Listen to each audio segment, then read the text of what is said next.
I tapped my card at the grocery store checkout, expecting the familiar soft beep. Instead, the screen blinked twice, then washed itself in bright red as if shouting at me. Account frozen, court action, case #72-119. Petitioner, Nathan Sanders. My son. The hum of the refrigerator aisle fell away. I felt the envelope in my hand grow heavier, the one I'd found on my porch that morning, tucked under the welcome mat as though it belonged there. Inside was a printed petition, crisply folded, almost proud of its own cruelty. Request for declaration of incapacity and transfer of all assets to legal guardian. Signed, Nathan A. Sanders. One day before his wedding, he had quietly arranged to strip me of legal control over my own life. The amount frozen, neatly underlined in the filing, was $428,600. I stared at that number, the air tightening around me, and a single thought rose like a hard stone in my throat. How could they do this to me? If this story touched something quiet inside you, stay close. Here, we speak the truths others avoid. Subscribe so you don't lose your place.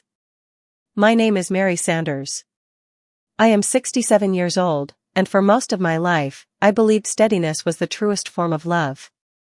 For 40 years, I taught natural sciences at Redwood Springs High, everything from the quiet miracle of moss to the simple logic of Newton's laws.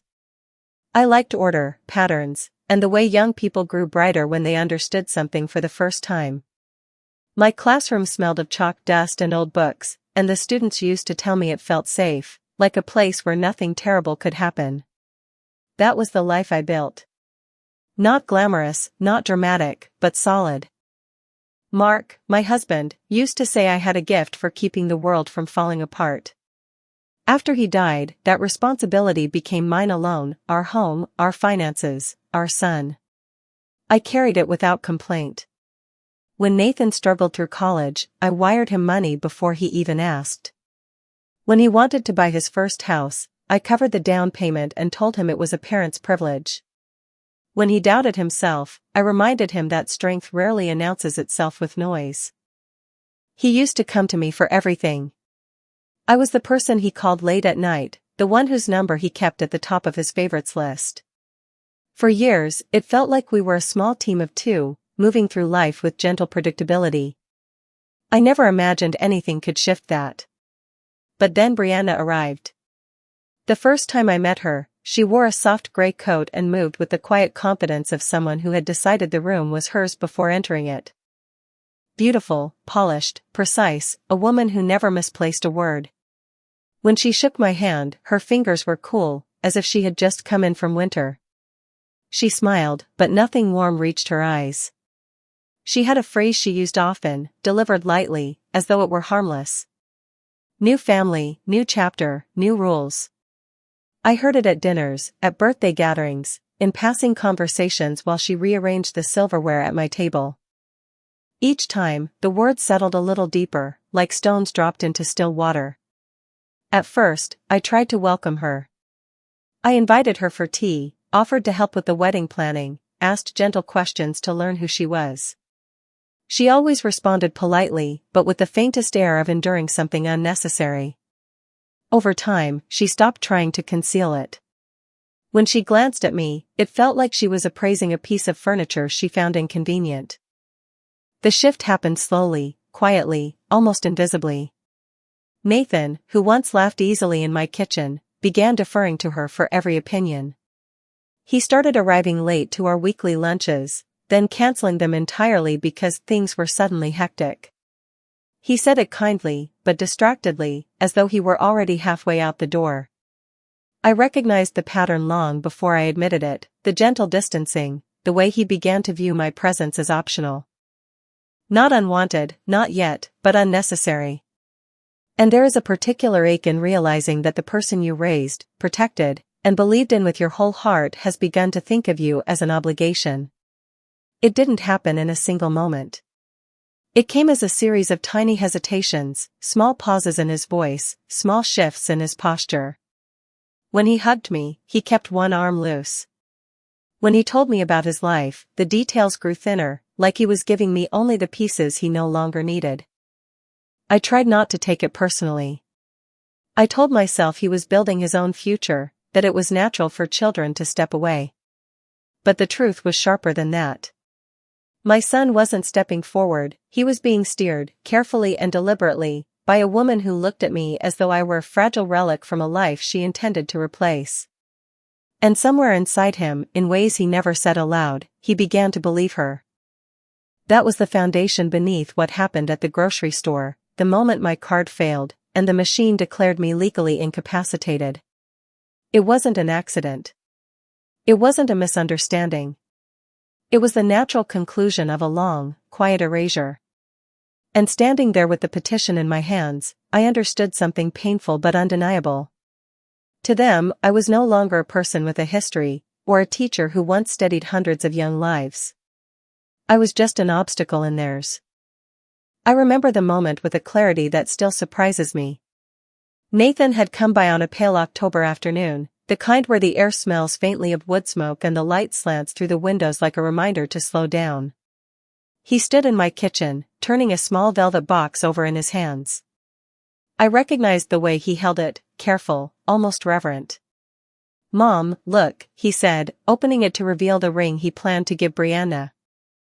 The diamond caught the light and scattered it across the countertop. It was simple and elegant, the kind of ring chosen by someone who wanted to project certainty. I smiled because the moment seemed to call for it, and because I wanted to anchor us in the warmth we used to share. "It's beautiful, honey," I told him. But he didn't look up. He kept staring at the ring as if I wasn't there, as if some unseen script had already pulled him away from me. When he finally spoke, his voice had a new distance to it. "It'll be easier for us if you don't interfere in our lives, Mom. You want us to be happy, right?" The words landed quietly, without sharpness, but they carried a heaviness that settled deep in my chest. I searched his face for the person who used to confide in me, but his eyes had already shifted toward the future he was building with her, a future that seemed to have no clear place for me. I told myself it was a careless comment, the kind people make when they're overwhelmed or trying to impress someone they love.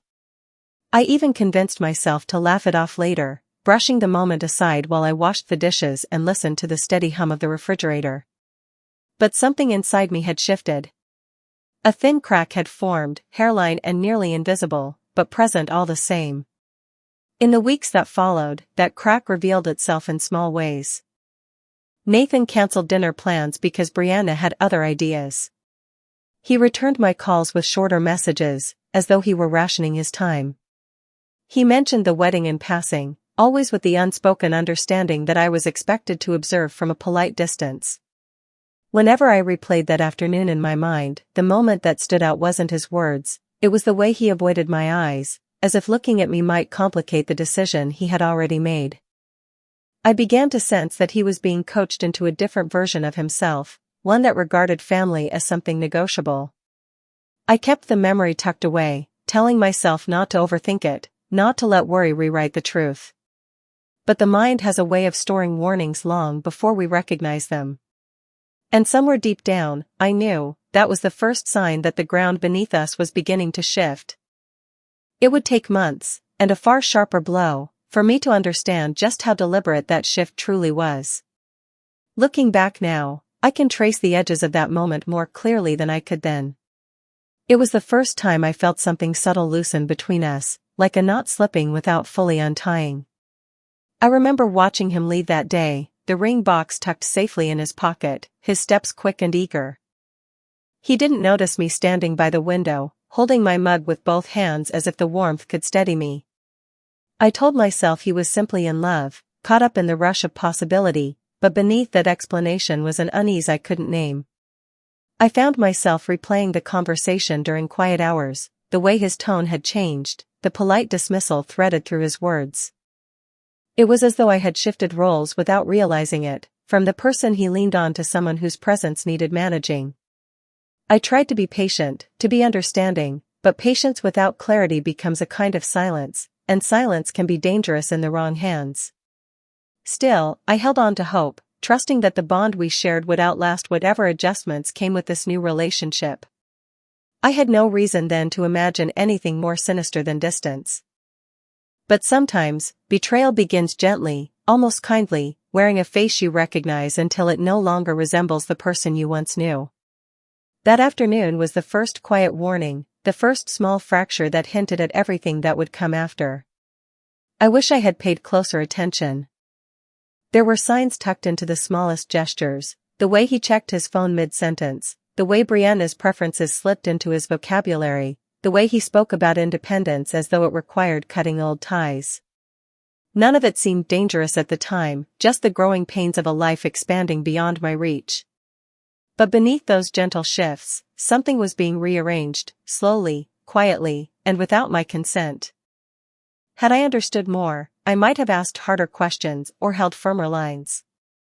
Instead, I softened to make room for their world, not knowing each small concession carried me further from the steady life I had shaped with care.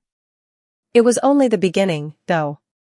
The small things came first, the kind that are easy to excuse when you still believe the best of people.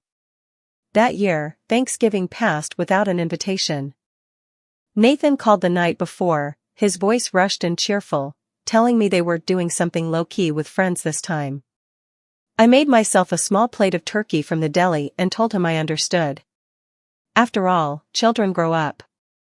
They start their own traditions. That's what I told myself as I ate alone with the television murmuring in the background. Christmas followed the same pattern. Instead of the usual plan, him driving over early so we could bake gingerbread like we used to, I received a group text with a photo of Nathan and Brianna standing in front of a perfectly decorated tree in someone else's living room. The caption read, "New traditions with the new family." There was a heart emoji at the end, as if that made it softer.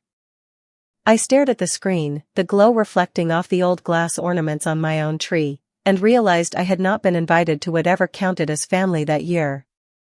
When I did see them, it was always on Brianna's terms. She would stand in my doorway, coat still on, as if she had never fully arrived. "Oh, Mary, you're far too fragile for wedding stress," she said once, smiling as she declined my offer to help address invitations. "We don't want to burden you." Her tone was light, almost affectionate, but the words left a bruise. Fragile. Burden. I had spent 4 decades managing classrooms of restless teenagers and a lifetime keeping a household running, but somehow, in her eyes, I was suddenly too delicate to handle envelopes and stamps. They brought Lily and Caleb with them a few times, Brianna's children from her first marriage. Lily was 9 then, quiet and observant, while 6-year-old Caleb buzzed between rooms like a small, restless motor. I crouched down to their eye level the first time we met. "Hi, I'm Mary," I said gently. "I'm Nathan's mom." Lily glanced quickly at Brianna, as if seeking permission to respond. Caleb just shrugged and ran off toward the backyard. Later, I heard Brianna in the hallway, her voice low but not low enough. "She's just someone Nathan used to live with," she told them. "Be polite, but don't get too attached. Our real life is somewhere else." Those words were not meant for me, but they reached me anyway, slipping through the thin door like cold air. I stood in the kitchen, one hand on the counter to steady myself, and felt something inside me fold in on itself. Another time, when they stopped by on a Sunday afternoon, I had a pot of soup simmering and bread warming in the oven. I had set the table with care, using the blue plates Mark and I had chosen together. They stayed exactly 23 minutes. I know because I watched the clock over the stove. "We won't stay long," Brianna said as she checked her watch. "You understand, we have our own life." Our own life. As though I were an interruption instead of the woman whose home he grew up in, whose hands had steadied him for years. But the moment that stayed with me most was smaller than all the others. One evening, as they were leaving, I stepped forward to hug Nathan. It was a simple instinct, as familiar as breathing. He hesitated, just for a heartbeat, just long enough for me to feel it. His arms tightened a moment too late, the way you hug someone when you are already halfway gone in your mind. I pulled back with a smile, but the hesitation echoed louder than any argument could have. It was the kind of small pause that divides a life into before and after. In the quiet that followed each visit, my house felt larger and emptier. The ticking of the kitchen clock grew louder. The chair where Nathan used to sit when he called me mom with easy affection became just another piece of furniture. I began to understand, slowly and painfully, that I was no longer part of the life he was building. I was an obligation to be scheduled, a box to be checked, an inconvenience to be managed. Sadness settled over me like a thin, persistent fog. I moved through my days as I always had, watering the plants, going to the market, attending the occasional staff luncheon at the school, but a quiet awareness followed me everywhere. My place in my own family was shrinking. And even then, I still did not see the shape of what was coming. I only knew that something important was slipping away, one careful dismissal at a time. On the nights when sleep wouldn't come, I sat at the kitchen table with a cup of chamomile tea, tracing circles on the wood with my fingertip. I scrolled through old photos on my phone, Nathan grinning with frosting on his nose, Nathan in his cap and gown, Nathan helping Mark fix the fence. In every picture, his arm was around my shoulders, his smile easy and unguarded. I wondered when the ease disappeared, how I had missed the moment when I stopped being home and started being history then. The real blow came the night before Nathan's wedding, a Friday heavy with the kind of silence that presses against the walls. I had spent the afternoon ironing the soft blue dress I planned to wear, simple, modest, something Mark once said made my eyes look calm. I hung it by the window, where the late light touched the fabric, and tried to convince myself that tomorrow would be a step toward healing, that perhaps seeing Nathan walk into a new chapter might bring us closer again. Around 7:15 p.m., I opened my front door to bring in a package I thought the courier had left. Instead, on the welcome mat sat a small white gift box tied with a thin silver ribbon. No card. No sender. Just sitting there as though someone had set it down casually and walked away. I brought it inside, the house unusually quiet. The air smelled faintly of lavender from the candle I had lit earlier. I untied the ribbon and lifted the lid. Inside was a picture frame. Empty. Clean. Not a single photograph behind its glass. Beneath it lay a note in Brianna's handwriting, sharp, neat, perfectly spaced. This is the only place you deserve in Nathan's new life. I stared at the words for a long time, the paper trembling slightly between my fingers. There was no anger in the handwriting, no sign of haste or emotion. It was the calmness of it that hollowed me out, as if she believed cruelty delivered without heat was somehow more civilized. I sat down at the kitchen table, placing the frame in front of me. The refrigerator hummed in the background, the same sound that had filled my evenings for decades, steady and familiar.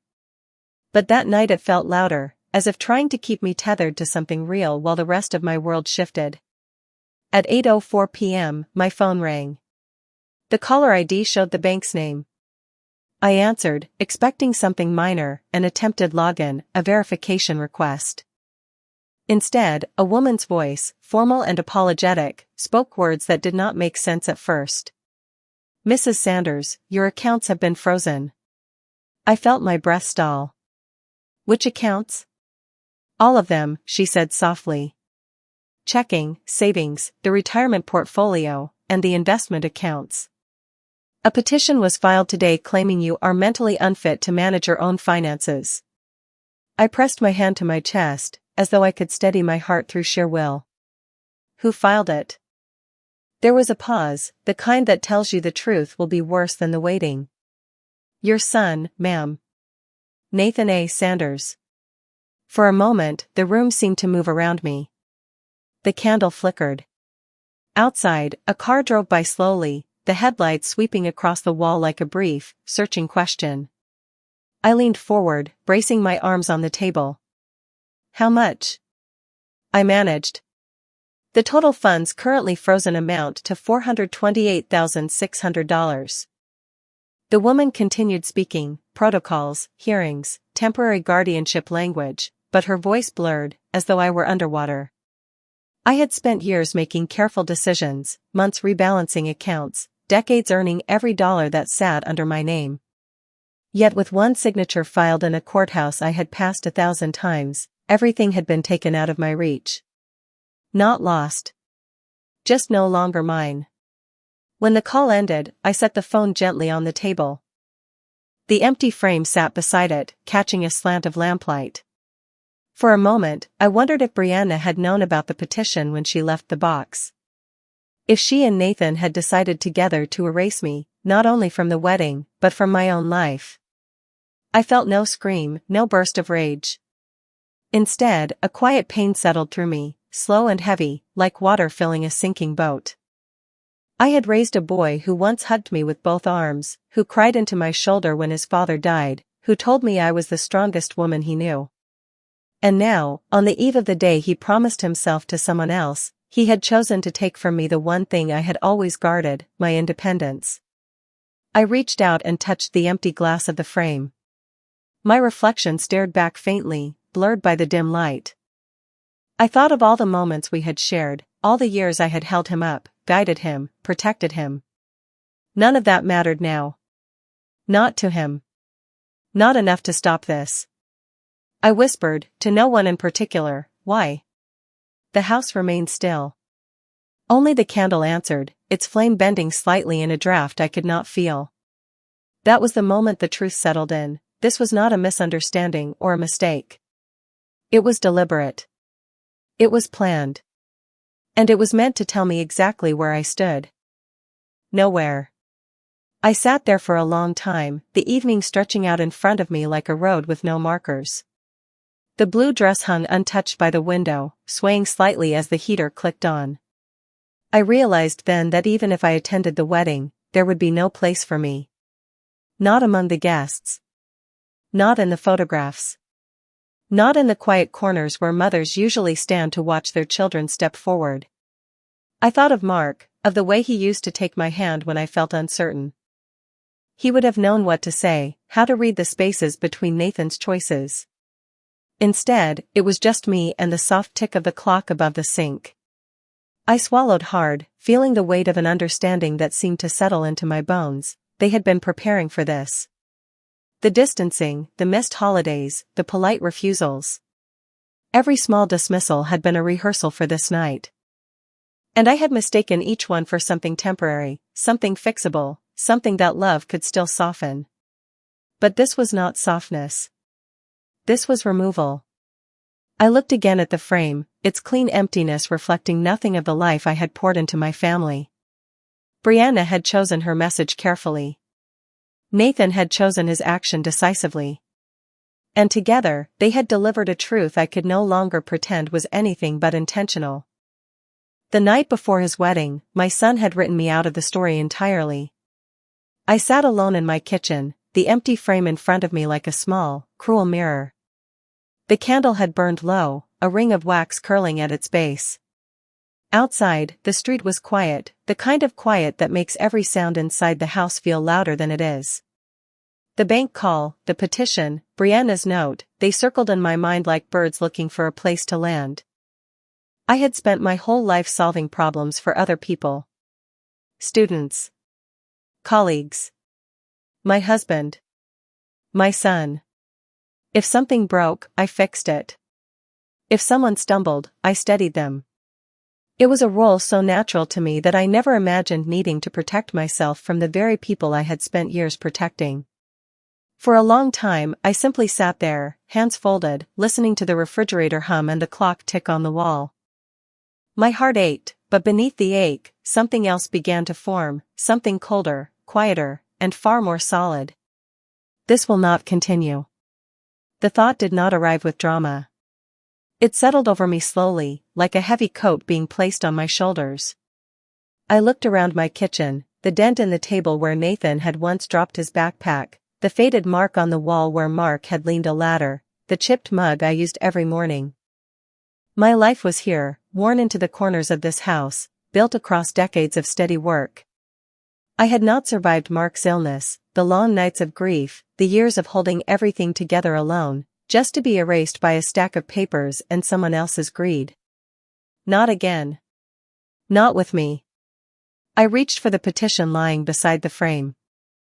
The legal language was dense, but I understood enough. They were asking the court to declare me incapable, to hand my decisions, my money, my property, my choices, over to Nathan. Over to them. As though I were a confused stranger instead of the woman who had put every number in those accounts through her own hands. My hands did not tremble as I read it again. The shock had burned away, leaving something sharper in its place. I thought of all the times I had excused their distance, all the ways I had shrunk myself to make room for their comfort. It struck me then that every time I had stayed silent, I had taught them a lesson, that I would tolerate anything, as long as it came from family. They had believed me. I stood up slowly, feeling the stiffness in my knees, the familiar ache in my back. Age had brought inconveniences, yes, but it had also brought clarity. I knew who I was. I knew what I owned. I knew what I had survived. On the hook by the door hung my small suitcase, the one I used for short trips and school conferences. I took it down, set it on the bed, and began to place things inside with deliberate care, a change of clothes, my folder of important documents, the worn leather notebook where I kept account numbers and dates. I zipped it shut all the way. For years, I had traveled half-packed, emotionally, if not literally, always ready to rush to Nathan if he called, always leaving space in my plans for his needs. Closing that suitcase felt symbolic, final. A quiet declaration that I was preparing, at last, to move differently in my own life. I went back to the kitchen and picked up the empty frame. The glass was cool under my fingertips. Once, it had been meant as an insult, a reminder that I held no place in Nathan's new life. Now, standing there in the soft kitchen light, I saw something else in it, a question. If I no longer belonged in their version of the future, where did I belong? The answer rose, calm and undeniable, with myself. I set the frame gently on the shelf above the table and turned off the candle. The room dimmed, but instead of feeling swallowed by the dark, I felt steadier than I had in months. Nathan and Brianna had made their intentions clear. Now it was my turn. I would not beg. I would not plead for a place at a table where I had already been told I was unwelcome. I would meet their actions with my own. I took a deep breath, the kind that fills your chest all the way to the bottom, and felt the decision settle inside me like a stone in clear water. This ends here. Not with a scene. Not with shouting. But with me finally choosing myself. In the quiet of that night, I understood something essential. Love does not require surrendering your dignity, and age does not mean handing your life over to whoever reaches for it. They had counted on my silence, on my habit of giving, on the soft-spoken woman who always said, "It's all right, I'll manage." But they had forgotten that beneath that softness was a spine tempered by years of standing up in front of classrooms, of signing mortgages, of holding a family together through death and disappointment. I was not a confused old woman in need of rescue. I was a capable adult who had been underestimated. And for the first time in a long time, I allowed myself to feel the full weight of my own authority. By morning, I knew the shape of my next move, sure. At 7:40 the next morning, the sky over Redwood Springs was a flat gray. I had slept little, yet my own mind was clear in a way it had not been for months. I made coffee and set my documents in a neat stack on the table, bank statements, pension summaries, the deed to the house, and the yellowed folder where Mark had once kept our wills. I picked up my phone and scrolled to a name I had not called in years, Harold Pierce. He had been Mark's friend since college, the kind of attorney who preferred quiet precision over theatrics. He answered on the third ring. "Mary? It's been a long time." "Harold, I need help," I said. My voice sounded steady in my own ears. "Of course," he replied. "Tell me what's happened." "Everything," I said. "Absolutely everything." I told him about the empty frame, the petition, the frozen accounts, the note in Brianna's careful hand. I read aloud the case number, the claim that I was mentally incapacitated, the request to transfer full control of my assets to Nathan. Harold listened without interrupting, the way good lawyers and good friends do. "Can you come into my office this morning?" he asked when I finished. "Bring every document you have. We're going to deal with this, Mary. Today." By 9:10, I was sitting in his office downtown. The blinds were half open, letting in a thin stripe of light. Harold wore the same style of tie he always had, slightly crooked, focused on content. He adjusted his glasses and spread the petition out on his desk. "This is aggressive," he said calmly. "And frankly, insulting. Did anyone approach you about this before it was filed?" "No," I replied. "They decided for me." He nodded once. "All right. Here's what we're going to do." That sentence, the "we," settled something in me. For the first time since the grocery store, I did not feel alone. Before noon, Harold had filed a counter-petition on my behalf, challenging every claim of incapacity and demanding an immediate hearing. He arranged for an independent evaluation, not because he doubted me, but because he knew the value of neutral proof. He also filed an emergency motion to restore my access to my own accounts until the court could properly review the situation. "Your history as a teacher, your financial records, your ability to understand these documents," he said, tapping the stack in front of us, "all of this demonstrates capacity. They're going to have a hard time arguing otherwise." I watched him move through each step methodically, checking boxes, attaching statements, citing dates. There was nothing vindictive in his tone, only a firm insistence on fairness. It steadied me. We called the bank from his office. With Harold on the line, the conversation shifted. He referenced the motions he had just filed and the obligations they triggered. By the time he ended the call, my accounts were placed under review instead of lock, and I was granted provisional access. "You'll be able to pay your bills," he said, sliding the phone back across the desk. "They can't starve you out while this is sorted." Next came the will. Harold pulled the old version from my folder, a document written when Mark was still alive, when we assumed everything would pass to Nathan. He read it carefully, then looked up. "Do you still want this structure?" he asked. "No," I answered. The word came easily. "I want everything reevaluated. Nathan cannot be a beneficiary until he behaves like a son instead of a predator."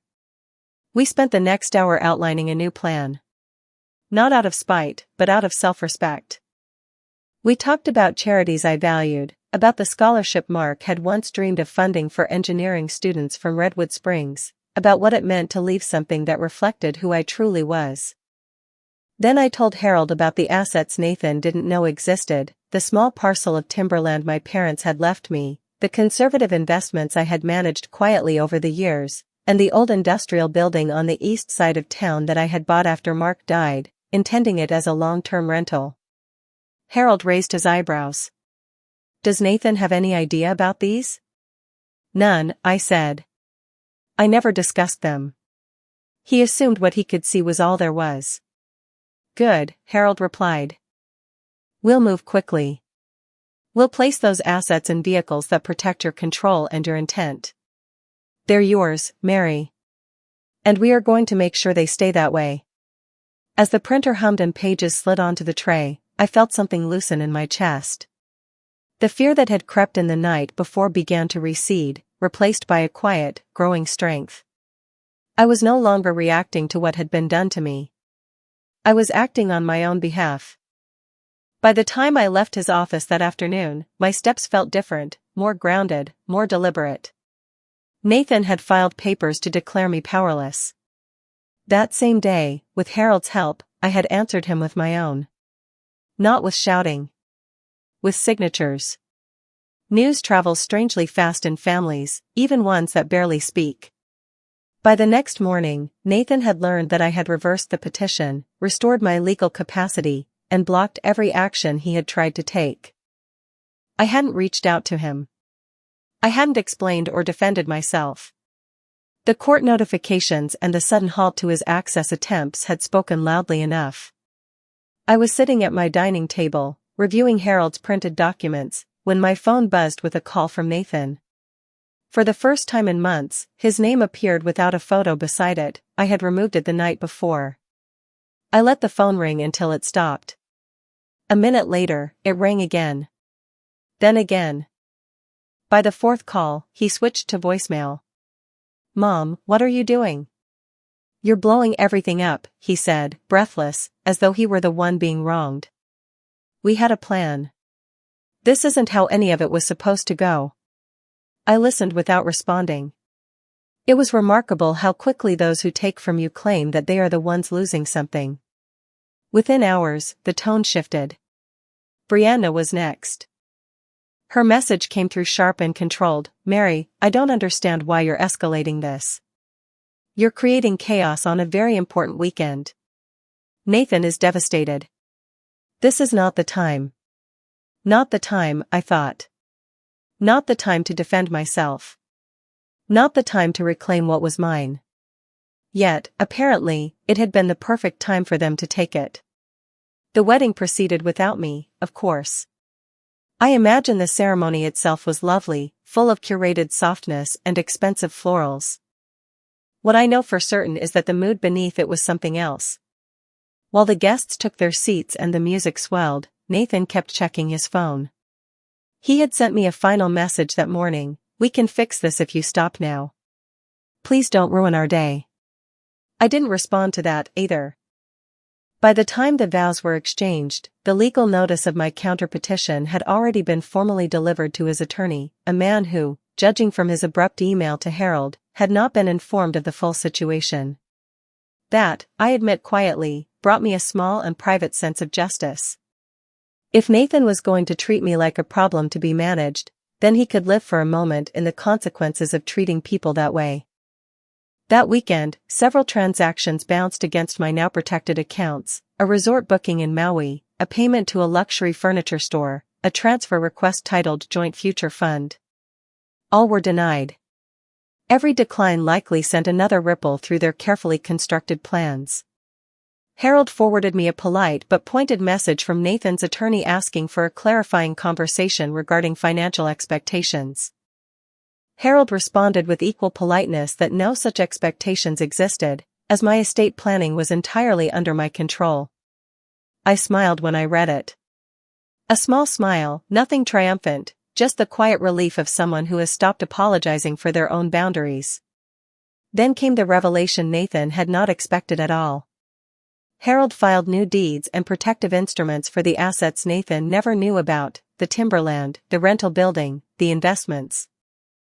Their combined value, recently appraised, exceeded $1.8 million. When word reached Nathan that those assets existed, and that none of them flowed to him under the new plan, his shock was almost palpable through the short, clipped text he sent me. "Why didn't you tell me about any of this?" I read the message twice before setting the phone down. He asked the wrong question. The real one should have been, "Why did you believe everything I owned belonged to you?" In the following days, I finalized the beneficiaries with Harold: the Redwood Springs Public Library, the local animal rescue shelter, the Women's Self-Defense Fund, and the engineering scholarship in Mark's name. Organizations that healed, strengthened, or protected. Places where legacy meant more than entitlement. Nathan and Brianna would receive none of it. Not out of spite. Not as revenge. But because inheritance is not a birthright, it is a reflection of relationship. And they had made our relationship painfully, deliberately clear. When Harold sent the final confirmations, I sat back in my chair and exhaled. The boundary was drawn. The consequences were theirs to live with. There was no fight left to have. No courtroom scenes. No shouting. Only the quiet, inevitable result of their own choices. And in that quiet, something in me finally unclenched. I did not feel triumphant. I felt correct, aligned with myself again. 1 month later, I stood in front of a lemon-yellow house in Santa Rosa, the kind of soft color that looks almost like sunlight even on a cloudy day. The moving truck had already pulled away, leaving faint tire tracks along the curb. I held the new keys in my hand, 3 of them, on a brass ring that felt pleasantly cool against my palm. For the first time in years, the weight of keys felt like possibility rather than obligation. The house was smaller than the one in Redwood Springs, but it breathed differently. When I opened the front door, a mild breeze drifted through the hallway, carrying the scent of eucalyptus from the trees lining the street. The hardwood floors were warm under my shoes, and the living room held a gentle stillness that made me think of blank canvases and mornings without alarms. I walked from room to room, touching the edges of this new life. The kitchen had a wide window overlooking the backyard. The bathroom tiles were pale green, the color of sea glass. The spare bedroom had enough space for a guest, though I doubted I would need it often. And the small room at the back, bright, square, and quiet, was perfect for an art studio. I set my old wooden easel near the window and felt something inside me settle. The backyard surprised me most. Lemon trees stood along the fence, their branches heavy with bright fruit. A little stone path wound through a patch of rosemary and lavender. Beyond that, a wooden bench waited under a pergola. When I sat down, the air smelled of citrus and warm earth. For the first time in a long time, I felt my shoulders loosen. My days found a rhythm quickly. On Saturday mornings, I joined a book club at the small independent bookstore 2 blocks from my house. The group was a mix of retirees, teachers, and 2 women who ran a bakery nearby. We discussed stories the way people discuss weather, gently, with easy shifts and soft laughter. No one asked me to explain myself. No one demanded justification for my presence. I was simply Mary, the woman who loved novels with quiet heroines. On Wednesdays, I took a painting class at the community center. The room always smelled faintly of turpentine and roses from the garden outside. My hands were slow at first, stiff from years of disuse, but the brush felt natural in my grip. I painted lemons, branches, ocean water, the outline of a woman standing alone in a sunlit room.